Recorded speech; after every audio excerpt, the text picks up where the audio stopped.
Well, welcome to a mini lesson on completing the square and stating your answer in vertex form. This goes along with our Common Core Algebra 1. So let's first get started by identifying the turning point in the general shape of the function we're given. Exercise 1. Y equals the quantity x minus 4 squared plus 5. Part A. Give the coordinates of the turning point. So hopefully this is something you've already talked about in class. Let me just quickly remind you. This distance in here represents our horizontal shift. And the key is that we go the opposite direction. This distance here represents our vertical shift. So I would say the coordinates of this function here, if I see a minus 4 in here, I'm actually going to go to the right 4, and my vertical shift is telling me to go up 5. Okay, so the coordinates of my turning point, where this parabola turns around, are at the point 4, 5. Part B. Determine the range by sketching your function. Okay, now that we know what the turning point is, we can quickly plot that. 1, 2, 3, 4, 1, 2, 3, 4, 5. That is our turning point. Again, that's where our parabola turns around.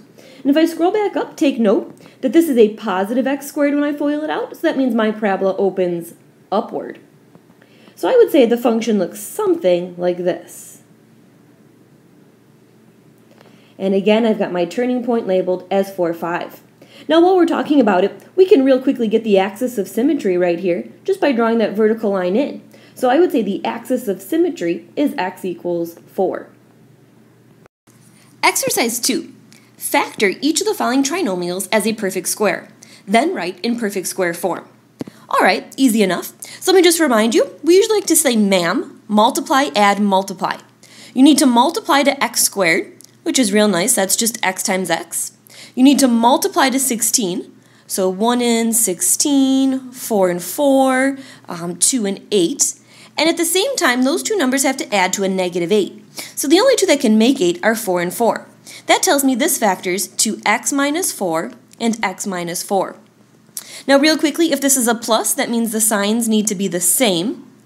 And this minus here tells me they're both going to be negative. Let's try another one. Whoops, I didn't finish that, I'm sorry.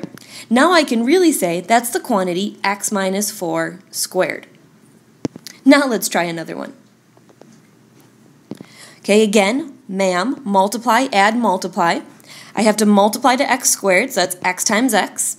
I have to multiply to 49, so I'm thinking 1 times 49 or 7 times 7. And at the same time, I have to add to 14. So there goes my 7 and 7. Now again, this term's positive, which means the signs have to be the same, and this is positive, telling me they're both positive. X plus 7 and x plus 7, and if I write that in perfect squared form, that's really x plus 7 squared. I have 2 of them. All right, one last one here.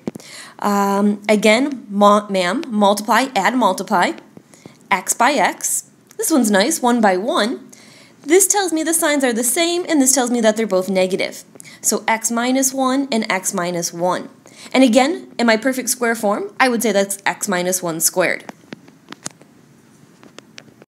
Well, we're there, we're ready. We're ready to complete the square and state our answer in vertex form. So here's the recipe you want to make sure you understand. Given a function y equals ax squared plus bx plus c, we basically have a parabola where the a value is 1. Here are your 3 rules. Number 1, find half of the value of b. So basically, you're going to take that b value and divide it by 2. Step 2, square it. So take whatever you got, that b over 2, wrap it in parentheses, and square it. Part 3, you're going to add it and subtract it. Basically, you're allowed to add 0. And that's what we're doing by adding and subtracting it. We are allowed to add 0. If I add 9 and subtract 9, that's basically like adding 0 because they cancel each other out. Now let's apply it. Well, there's nothing better than a little practice to get this down. Question 1. Y equals x squared minus 6x plus 4. So let's go ahead and complete the square and state in vertex form. We'll just follow those 3 simple rules. Step 1 was to take the b term, cut it in half, so negative 6 divided by 2 equals negative 3. Wrap that puppy up, square it, and you get 9. So this is the number I want to add and subtract to my equation. Now it's important where we put this. Watch what I do. I say it's y equals x squared minus 6x, And right after that b term is where you want to add 9 and subtract 9. And then we'll keep that plus 4 on the end.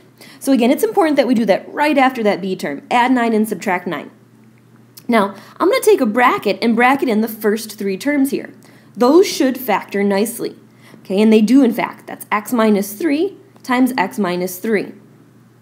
Then I'm going to bracket these 2 terms in, and those just simply add together to get a negative 5. Now I can rewrite this as perfect squares here, and I can say this is really x minus 3 squared minus 5. And now you've officially completed the square and stated your answer in vertex form.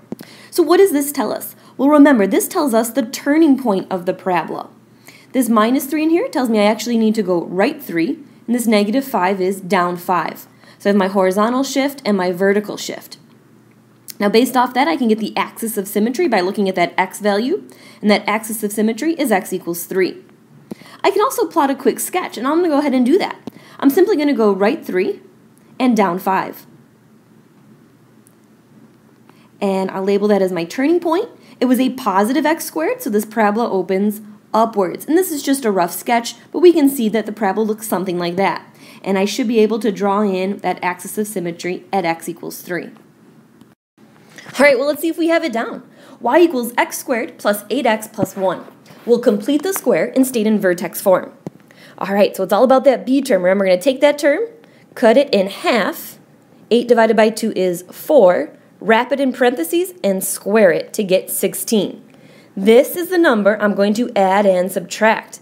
Now remember, I'm going to do that right after that b term. So I'm going to say it's x squared plus 8x. Okay, I'm going to add it and subtract it and then leave that plus 1 there. So I'm going to add 16 and subtract 16. Okay, wrap those first 3 terms up. And the second 2 terms, these 3 terms should factor nicely if we did it correct. And I think we did. We could say that's x plus 4 times x plus 4. Negative 16 plus 1 is a negative 15. And then together, I can say this is x plus 4 squared minus 15. And again, there you have it. You've completed the square, and we've got our formula in vertex form.